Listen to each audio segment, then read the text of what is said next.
With the Interstate Bridge Replacement Program, there are 6 pillars for how we look at our program and replacing the current structure. One is safety. Overall, the current structure does not have things such as wide enough walkways or shoulder lanes to allow for the movement of safety vehicles, disabled vehicles to move to the side, and so on. The other is that we look at earthquake and seismic vulnerability of the bridge. In the event of a major earthquake, we want a bridge that will remain standing in the area to help folks get to and from different critical needs and resources. Another example or pillar that we look at when we look at replacing the bridge is the movement of freight. There are a lot of trucks that come through this area due to the commerce.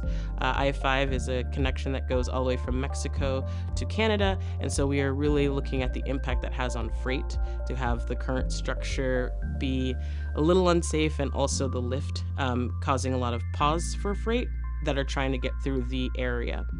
The next is congestion.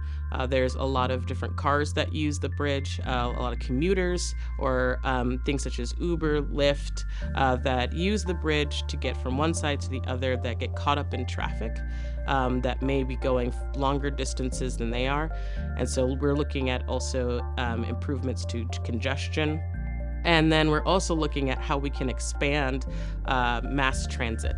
Things such as bike, and light rail are really important to the area for folks who do a lot of commuting. And then lastly, active transportation. So the folks who bike across the bridge, walk across the bridge, roll across the bridge, skateboard, unicycle, whatever you want to call it. But we call it active transportation.